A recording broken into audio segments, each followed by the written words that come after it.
नमस्कार मंडळी, मी श्रद्धा आणि आपल्या नवीन एका ब्लॉगमध्ये तुमचं पुन्हा एकदा स्वागत आहे.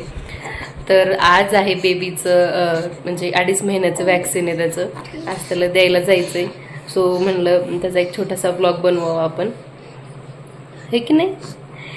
वॅक्सिन पहिल्यांदा जेव्हा वॅक्सिन दिली तेव्हा तो म्हणजे फारसा रडला नाही, म्हणजे तसा थोडासा त्रास झाला त्याला, पण हो सांगतोय तो त्रास जास्त झाला नाही. थोडासा ताप वगैरे आला होता, तो डॉक्टरांनी तसं सांगितलंच होतं की थोडासा ताप येईल म्हणून.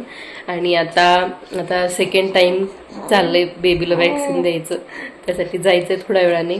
आवरतोय आणि आता मी आणि बेबी दोघं पण रेडी होतोय. तर चला आपण रेडी झाल्यानंतर भेटूया. बाहेर जायचंय त्यासाठी रेडी होतोय की नाही आपण.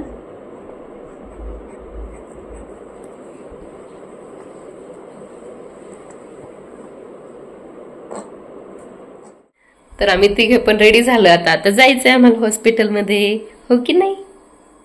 बेबी पण रेडी होऊन बसलाय, वाट बघतोय तो आता मम्मा कधी घेऊन जातीये. जायचंय आपल्याला.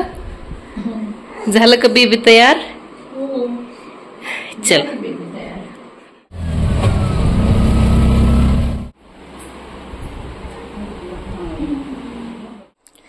तर आत्ताच आता बेबीला वॅक्सिन देऊन आणलंय घरी आणि आता लगेचच पापा आलेत आम्हाला भेटायला.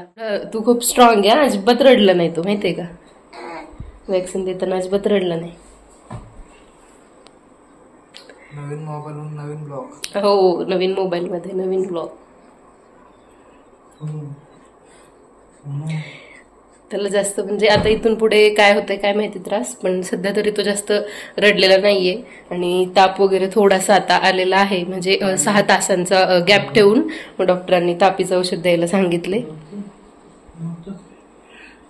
बघूयात आता नंतर काय होतंय.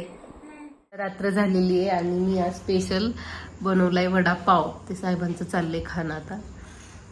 आणि बाळाला सध्या तरी काही त्रास होत नाहीये. आता बघूयात. तर मी एकदा म्हणजे तापीचं औषध त्याला पाजवलेलं आहे आणि त्याच्यानंतर जर ताप आला तरच म्हणजे नाही का औषध द्यायला सांगितले डॉक्टरांनी. बघूयात आता काय होते. तर चला तर मग भेटूयात आता नेक्स्ट ब्लॉगमध्ये. तोपर्यंत काळजी घ्या आणि जर वडापाव उरला तर खाते मी. कसं झालंय? मस्त झालं ना. आता चटणी सांडवली त्या सोफ्यावरती. तर चला तर मग आता भेटूयात नेक्स्ट ब्लॉगमध्ये. बाय.